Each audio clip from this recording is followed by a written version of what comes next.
दिनांक 14 ऑगस्ट 1947ला आठवड्यातील कोणता वार होता? हा होता आपला ग्रुप सी 2024चा प्रीचा प्रश्न. जर तुम्हाला काही बेसिक फॅक्ट माहिती असेल, जसं की 15 ऑगस्ट 1947ला कोणता वार होता, तर हा प्रश्न सोडवणं तुमच्यासाठी डाव्या हाताचा खेळ होता. तुम्ही 10 सेकंदात हा प्रश्न सोडवला असता. पण जर तुम्हाला ही फॅक्ट माहिती नसेल, तर हा प्रश्न सोडवणं एकदम इम्पॉसिबल सारखी सिच्युएशन होती. पण आपण हा प्रश्न कसा सोडवू शकतो हे मी या व्हिडिओमध्ये दाखवलं आहे. तो व्हिडिओ शेवटपर्यंत बघायला विसरू नका. नमस्कार विद्यार्थी मित्रांनो, स्वागत आहे तुमचं आपलं प्लॅटफॉर्म आर्यप्रबोधिनीवर.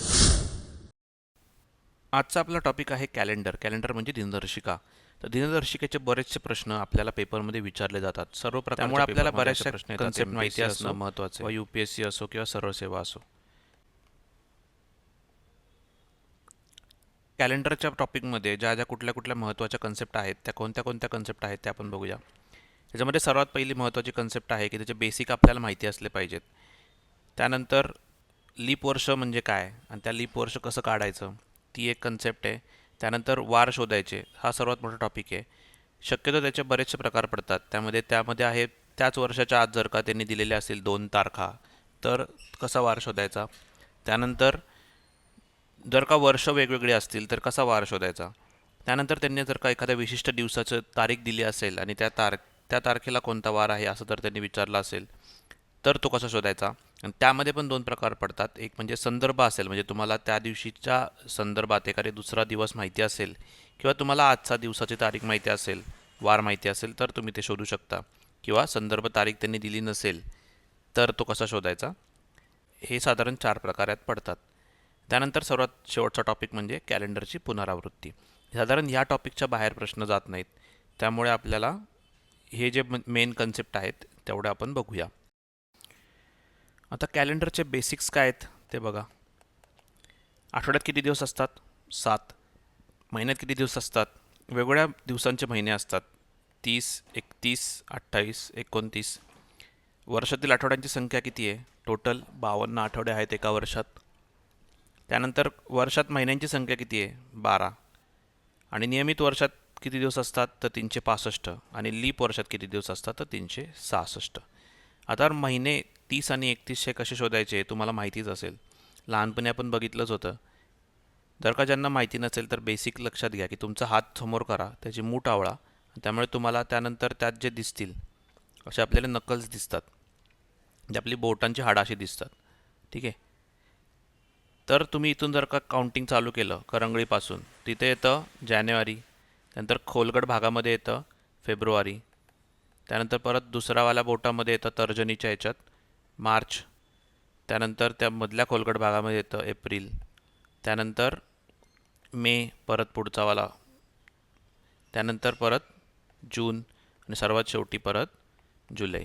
आणि हे चक्र फिरून परत इथे ऑगस्ट, सप्टेंबर, ऑक्टोबर. म्हणजे हे बेसिक तुम्हाला माहितीच असेल. ज्या खड्ड्यामध्ये जे महिने येतात ते महिने 30 दिवसांचे किंवा 28, म्हणजे स्पेसिफिकली फेब्रुवारी 28-29चा असतो आणि बाकीचे 30 दिवसांचे असतात. आणि जे वरती हाडांच्या वरती येतील तुमच्या बोटांच्या, ते सर्व महिने 31 दिवसांचे असतात. आता ही ट्रिक का सांगितली? कारण की सर्वात बेसिक ट्रिक आहे. काही कन्फ्युजन झालं तर तिथे फक्त तुम्ही ते चेक करायचे. त्यानंतर लीप वर्षामध्ये 366 दिवस का असतात? तर आपलं साधारण जेव्हा वर्ष असतं तर वर्षाचा दिवस आहेत 365 आणि 104. पण 104ला कसा दिवस देणार तुम्ही? त्यामुळे आपण एक वर्ष 365 दिवसांचं पकडतो आणि दर 4 वर्षांनी तो दिवस त्याच्यामध्ये ॲड करतो. म्हणून लीप वर्षाला आपल्याला दिवस येतात 366 आणि तो दिवस ॲड होतो फेब्रुवारीच्या महिन्यात. हे सर्वात बेसिक सर्व गोष्टी आपल्या क्लिअर आउट झाल्या. त्यानंतर आहे लीप वर्ष. लीप वर्ष आहे का नाही ते कसं ठरवायचं? जर साधारण कुठलं पण वर्ष असेल, म्हणजे ज्याच्या वर्षांमध्ये 100 नाही आहे, डबल झिरो नाही आहेत, तर ते वर्ष असेल तर त्याला 4नी भाग गेला तर ते लीप वर्ष असतं. तर ते 80नी भाग जातो आहे, 94ला 4नी भाग जातो आहे का? नाही जाते. 2000ला जातो आहे का?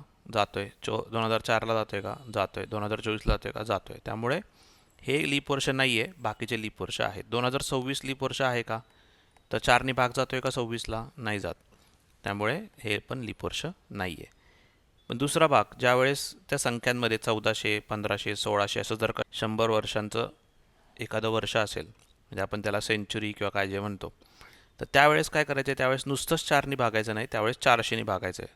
ज्यावेळेस 400नी पूर्ण भाग जाईल त्यावेळेस ते वर्ष लीप इयर असतं असं समजायचं आहे. आता यामध्ये 1400ला 400नी भाग जातो का? नाही जात.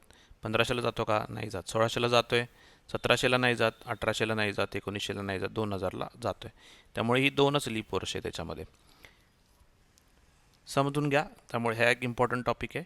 त्यानंतर पुढचा वाला पॉईंट, एखाद्या दिवसाचा वार शोधणे. आता समजून घ्या की आपल्याला ज्या वेळेस 31 दिवसांचा एखादा महिना असेल, समजा असं समजा की जानेवारीचा 1 तारीख आहे ती संडेला आली आहे, तर पुढच्या महिन्याची 1 तारीख कुठल्या दिवशी येईल? जर का तो 31चा महिना आहे तर इथं दिसते फेब्रुवारीची 1 तारीख आली आहे बुधवारी. ठीक आहे. पुढच्या महिन्यात कितीला येणार आहे ते? बुधवार. जर का तोच 30चा महिना असेल तर ती तारीख इथे येईल मंगळवार.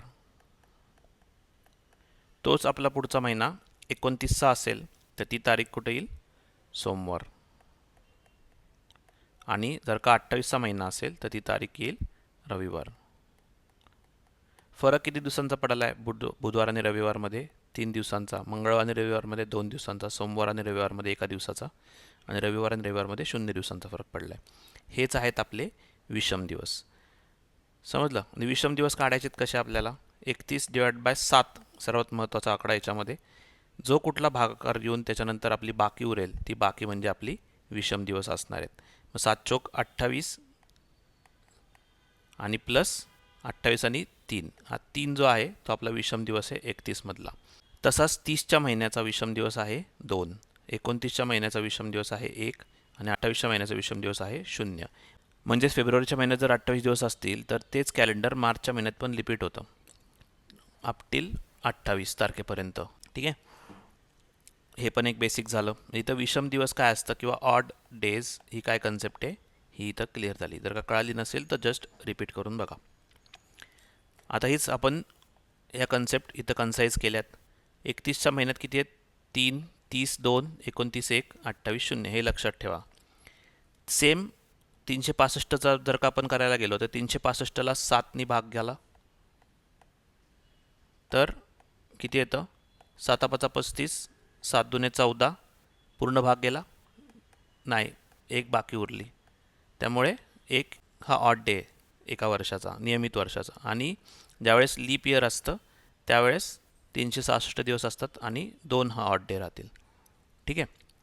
आता मगाशी आपण जे बघितलं 31, 29, 28 असे जे महिन्यांचे दिवस असतील त्यावेळेस त्यांचे ऑड डेज काय असतील ते असे येतील. हे कुठं कामाला येतं? ज्यावेळेस आपण 2 महिन्यांमधलं किंवा 2 दिवसांमधलं अंतर मोजतो त्यावेळेस युजली काय करतात लोक? मधले दिवस मोजतात आणि त्या दिवसांना 7नी भाग देतात. पण तसं न करता तुम्हाला जर का हे ऑड डेज माहिती असतील तर तुम्ही डायरेक्ट त्या महिन्याचा ऑड डे पकडून तो ॲड करून जाऊ शकता पुढे. ठीक आहे. मी तुम्हाला दोन्ही मेथडनी सांगतो पुढे जाऊन जेव्हा प्रश्न येतील त्यावेळेस. आता काय करायचं आहे? सेम डेचा वार शोधायचा आपल्याला. मग अशी आपण बघितलं 2 महिन्यांमध्ये ज्यावेळेस 31 असेल तर कुठला येतो? 3 दिवसाचा फरक पडतो. 28 असेल तर 0चा फरक पडतो. ओके. वर्षाचं बघितलं आपण, नियमित वर्ष 365 असतात तर 1 दिवसाचा फरक पडतो आणि लीप वर्ष असतात 366 तर 2 दिवसाचा फरक पडतो. पण ते पण कधी? तर तुम्ही 29 फेब्रुवारी ओलांडली तर. असं पकडा आजचा दिवस आहे 10 जानेवारी 2025. तर पुढच्या वर्षी 10 जानेवारी 2026ला कोणता वार असेल? आजचा वार काय आहे? शनिवार. आपण बघितलं 365 दिवसांचा हा लीप इयर आहे का? नाही आहे. त्यामुळे पुढच्या वर्षी काय येणार आहे? रविवार. ठीक आहे. 2027ला काय होणार आहे? लीप इयर आहे का? नाही आहे. तो सोमवार येणार आहे.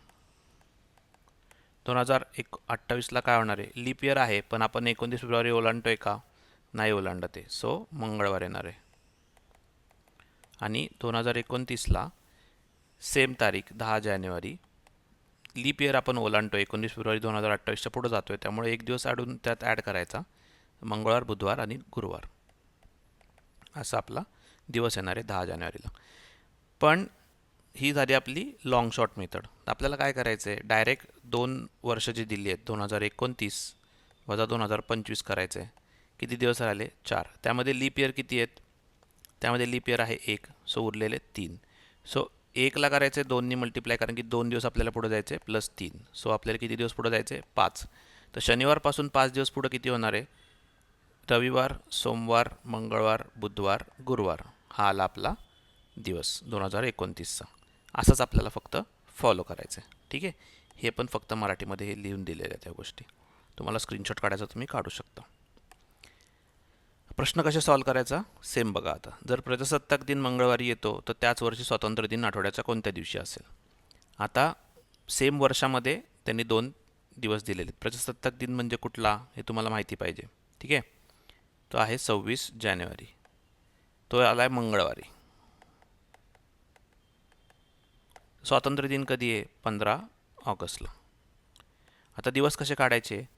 तर 15 ऑगस्टचा दिवस म्हणजे इथं 26 जानेवारीपासून किती दिवस झालेत आपल्याला फक्त दिवस काढायचे आहेत मधले. तर तुम्हाला 2 मेथड मगाशी मी सांगितलं की कशा काढणार. लोक युजली काय करणार, तुम्हाला जर का ऑड डेजची कन्सेप्ट माहिती नसेल तर तुम्ही काय करणार. जानेवारीचे किती दिवस राहिलेत 5, 26 + 5. त्यानंतर फेब्रुवारीचे किती राहिलेत, नियमित वर्ष आहे त्यामुळे 28 म्हणणार तुम्ही ते. त्यानंतर मार्चमध्ये किती आहेत 31, एप्रिलमध्ये 30, मेमध्ये 31, जूनमध्ये 30, जुलैमध्ये 31 आणि हे 15. हे तुम्ही ॲड करा किती होतात 30, 30, 60 आणि हे 90, 93, 90 आणि 60, 150, 153, 153 अधिक 28, 161, 181 आणि 20, 201. ह्याला आपल्याला 7ने डिवाईड करावं लागेल. किती येणार आहे 7 दुने 14, उरले 6, 61, 7 8 56, उरले 5. ओके. 5 ही त्याची ऑड नंबर आली. सो मंगळवार + 5 किती येणार आहेत, बुधवार, गुरुवार, शुक्रवार, शनिवार, रविवार. रविवार हे त्याचं उत्तर असायला पाहिजे. आता हेच कन्सेप्ट आपली ऑड डेची कन्सेप्ट वापरून कसं करणार आपण. ऑड डेची कन्सेप्ट जानेवारीमध्ये किती आहेत तेवढे तसे लिहायचे 5. ओके. 26 जानेवारी सोडून पुढं किती दिवस आहेत 5. मग फेब्रुवारीचे ऑड डेज किती आहेत 0. 31 आहेत मार्चचे. सो किती येणार आहेत 3. एप्रिलचे किती येणार आहेत 2. मेचे किती येणार आहेत 3. जूनचे किती येणार आहेत 2 आणि जुलैचे किती येणार आहेत 3 आणि प्लस हे 15 ते असं लिहायचं. सो टोटल किती येते आपली 20, 15 आणि 5 20, 23, 25, 28, 30 आणि 33. 33 भागिले 7, 7 चौक 28 आणि प्लस 5. परत इथे 5चा ऑड नंबर आला. सो तुम्हाला जे कॅल्क्युलेशन करावं लागतं इथे ते तुमचं इथे नॅरो डाऊन होऊन जातं. तुम्ही ह्याला पण जरी 7ने डिवाईड केलं, जी मोठी संख्या आहे, जे 7च्या आधी त्याचं रिमाइंडर काढायचं तरी तुम्हाला तेच आन्सर मिळणार आहे. ठीक आहे. अशा प्रकारे आपल्याला ऑड डेची कन्सेप्ट 100% वापरता येते आणि वेळ वाचवता येतो, जे की आपलं टार्गेट आहे ह्या परीक्षांमध्ये. नेक्स्ट प्रश्न बघा. आपल्याला एक तारीख दिली 1 जानेवारी 2025 सोमवार असेल तर 2035च्या नवीन वर्षात कोणता दिवस असेल. काय केले आता 2000 ही सेकंड कन्सेप्ट आपण मगाशी बघितली ती 2035 वजा 2025 किती दिवस आहेत 10 वर्ष झाले. ओके. याच्यामध्ये किती वर्ष आपल्याला लीप वर्ष आहेत ते बघायचे आहेत. तर 2025चं नाही आहे, 26 नाही आहे, 27 नाही आहे, 28 आहे. ठीक आहे. त्यानंतर 28 नंतर 3-4 वर्षांनी असणार आहे. सो 2032चा असणार आहे. सो 2 वर्ष लीप वर्ष आहेत. तर आपल्याला काय करता आहे 2 × 2 आणि उरले किती आहेत 8. तो टोटल किती आले 12 दिवस पुढे जायचे आपल्याला. 12 दिवस म्हणजेच डिवाइड बाय 7 करा म्हणजे किती दिवस जायचे पुढे 5 दिवस. सो सोमवार असेल तर पुढचे 5 दिवस मंगळवार, बुधवार, गुरुवार, शुक्रवार, शनिवार. Option number 4. ठीक आहे. ही पण स्टेप लक्षात ठेवा. पुढचे 5 दिवस म्हणजे तो तारीख तो वार सोडून पुढचे वार शोधायचे मोजायचे आपल्याला. तो वार सोडून पुढचे वार मोजायचे आपल्याला. हा बघा UPSC 2021ला प्रश्न विचारलेला आहे. आपल्यासाठी जास्त रिलेव्हंट काय आहे कारण की त्यांनी काय विचारले 10 ऑक्टोबर 2027 हा दिवस आहे. तर डायरेक्ट त्यांनी विचारलं आहे 10 ऑक्टोबर 2027. पण जर का तुम्हाला वाटेल की तर रेफरन्स दिला नाही, पण रेफरन्स काय होता की त्या दिवशी 2021ला 10 ऑक्टोबर 2021ला पेपर झाला होता, त्या दिवशी रविवार होता. हा त्यांचा रेफरन्स होता. हा रेफरन्स नसेल तरी पण आपण काढू शकतो. त्याची मेथड आज आपला मेन टार्गेट असणार आहे. पण हे लक्षात घ्या की त्या दिवशी कोणता दिवस होता, तो रविवार होता. त्यामुळे तुम्हाला ते काढणं सोपं जाईल. 27 - 21 किती झाले? 6. त्याच्यामध्ये किती लीप इयर असतील? एक तर असणार आहे 24चा एकच लीप इयर येईल, त्यामुळे तिथे असणार आहे 2 + 5, 7 दिवस पुढे जाणार आहे. म्हणजे काय? तोच वार येणार आहे, रविवार. No worries. ठीक आहे. ज्यावेळेस बाकी शून्य राहते त्यावेळेस तो वार रिपीट होणार आहे. म्हणजे ती पण एक कन्सेप्ट होती की रिपीटिंग कॅलेंडर ही पण एक कन्सेप्ट इथे फॉलो आउट होते. ठीक आहे. आता आपला जो इम्पॉर्टंट टॉपिक आहे, कोणत्याही तारखेचा वार कसा शोधायचा. जर का त्यांनी प्रश्न विचारला की भारताच्या स्वातंत्र्य दिनाच्या दिवशी कोणता वार असेल, तर तुमच्याकडे 2 वेज आहेत. ठीक आहे. तुम्हाला माहिती आहे 15 ऑगस्ट 1947 हा दिवस आपल्याला त्याचा वार काढायचा आहे. एक तर तुम्हाला माहिती पाहिजे. जर का माहिती असेल शुक्रवार आहे तर तुम्ही सोडवू शकता छानपैकी. पण तुम्हाला काढायचं असेल तर 2 मेथड आहेत. तुमचा आजचा दिवस तुम्हाला माहिती पाहिजे. आज काय वार आहे? शनिवार. आजची तारीख माहिती पाहिजे.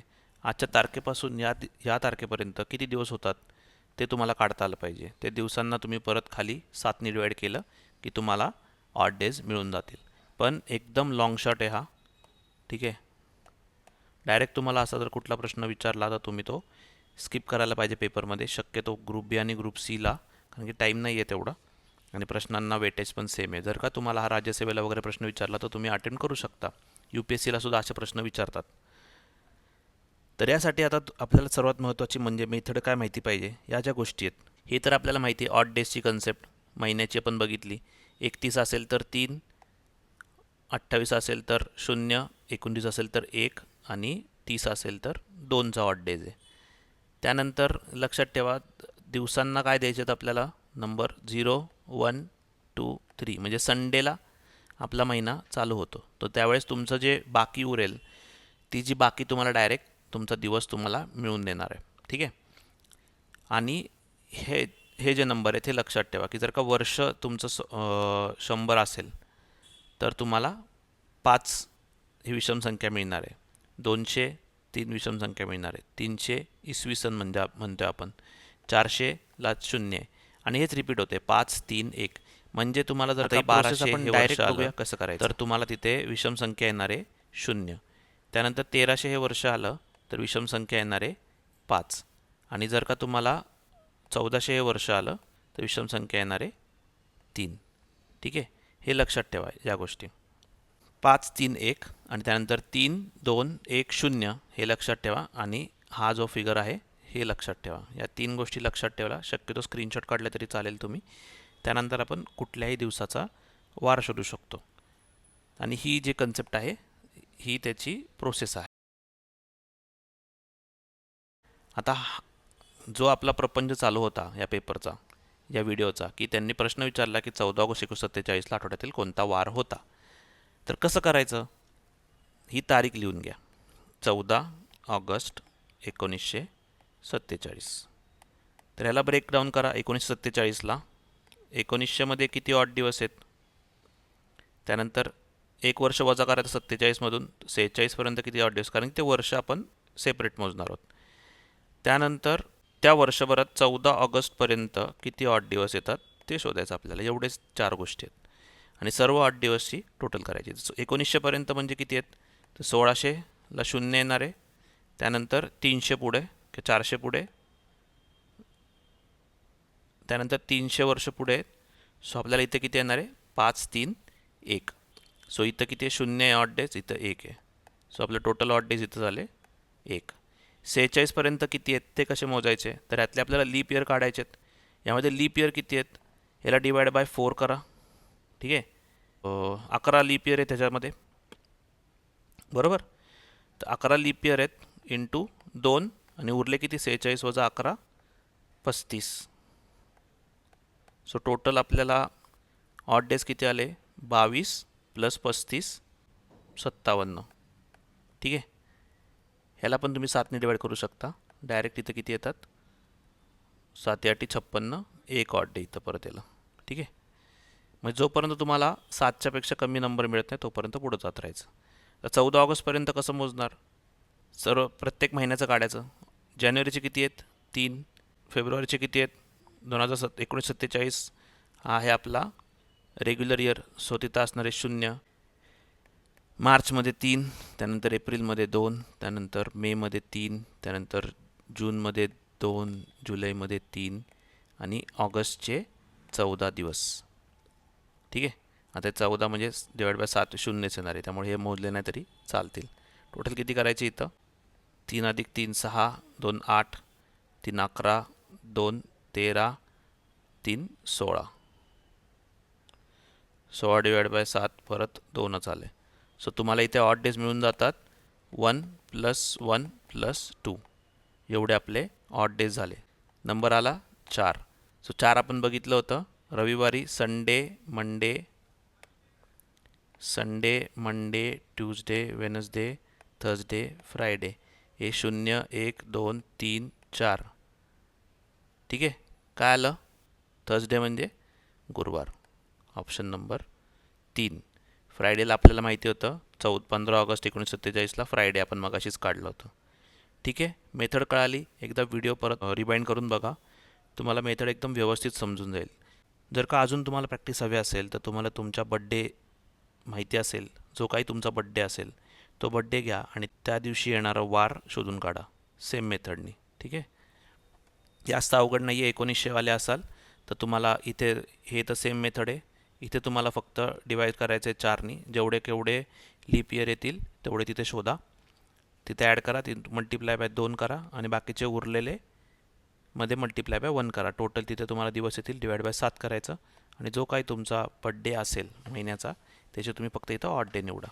यालासुद्धा जास्त वेळ लागत नाही. तुम्ही जर का व्यवस्थित बघितलं तर तुम्हाला एकदम मेथड माहिती झाली आणि व्यवस्थित समजली तर तुम्ही हे पण प्रश्न 1 मिनिटाच्या आत सोडवू शकता. ठीक आहे. नेक्स्ट कन्सेप्ट, कॅलेंडरची पुनरावृत्ती. जर का लीप वर्षावाला कॅलेंडर असेल, ठीक आहे, जर का लीप वर्षावाला कॅलेंडर असेल तर 28 वर्षांनंतर रिपीट होते. जर का लीप वर्ष +1 असेल तर ते 6 वर्षांनी रिपीट होते. लीप वर्ष +2 असेल तर ते 11 वर्षांनी रिपीट होते आणि लीप वर्ष +3 असेल तर ते 11 वर्षांनी रिपीट होते. म्हणजे 28 6 11 11 एखादा मोबाईल नंबर असल्यासारखं लक्षात ठेवा. ठीक आहे. त्याचे काही एक्झाम्पल्स आहेत. 2019 काय आहे? लीप वर्ष 2016ला होतं, +3 आहे, सो 11 वर्षांनी रिपीट होणार आहे. म्हणजे किती? 2030चं कॅलेंडर सेम असेल. पण आता 2030 हे लीप वर्षानंतर किती वर्षांनी येते? 2028 हे लीप वर्ष आहे, सो परत 11 वर्षांनी रिपीट होईल 2041. पण हे लीप वर्ष +1 आहे, सो हेच कॅलेंडर 6 वर्षांनी रिपीट होणार आहे 2047. ठीक आहे. असं पुढे पुढे जात राहिले. 2024 काय आहे? हे लीप वर्ष आहे, सो हे लीप वर्षाचं कॅलेंडर किती वर्षांनी रिपीट होणार आहे? 28 वर्षांनी रिपीट होणार आहे तब्बल. सो 2024 + 28 2052 एवढ्या वर्षानंतर ते रिपीट होईल. 2052 सुद्धा लीप वर्ष आहे, सो परत 28 वर्षांनी ते रिपीट होईल. म्हणजे एकदम युनिक असे जे योग असतील त्या दिवशी तर ते त्यानंतर परत परत तसे रिपीट होत जातील. ठीक आहे. कॅलेंडर रिपीट होणं म्हणजे तसं तसं कॅलेंडर तुम्ही वापरू शकता. 2025चं बघा काय आहे? लीप वर्ष +1, सो 2031 असं रिपीट होणार आहे. म्हणजे तुमचं मागच्या वर्षाचं कॅलेंडर तुम्ही फेकून दिलं नसेल तर 2031पर्यंत तुम्ही वापरू शकता. ठीक आहे. अशा प्रकारे कॅलेंडरचे आपल्या सर्व महत्त्वाचे कन्सेप्ट झालेले आहेत. तुम्ही एकदा व्हिडिओ व्यवस्थित बघा. व्हिडिओ जास्त मोठा नाही आहे, पण तुम्हाला 1 मार्क 2 मार्क नक्की तुम्हाला देऊन जाईल. UPSCचा प्रिपरेशन जर करत असेल, UPSCला भरपूर प्रश्न येतात त्याच गोष्टीवरती. कंटिन्युअस रिपीटेड क्वेश्चन्स आहेत. जर का तुम्हाला एकदा व्यवस्थित समजल्या कन्सेप्ट तर तुम्हाला पेपरमध्ये तेवढे मार्क्स तुमचे फिक्स होऊन जातील. व्हिडिओ आवडला असेल तर व्हिडिओला लाईक नक्की करा. तुमचा बड्डे कोणत्या दिवशी येतो? अशा प्रकारे आपण सर्व कन्सेप्ट मेन बघितलेले आहेत. तुमचा बड्डे कोणत्या दिवशी येतो हे मला नक्की कमेंट करून सांगा. तुमचं बड्डेचं कॅलेंडर किंवा आत्ताचं 2026चं कॅलेंडर पुन्हा केव्हा रिपीट होईल ते मला कमेंट करून सांगा. व्हिडिओ आवडला असेल तर व्हिडिओला लाईक नक्की करा. चॅनलला सबस्क्राईब करायला विसरू नका. भेटूया आपण पुढच्या व्हिडिओमध्ये.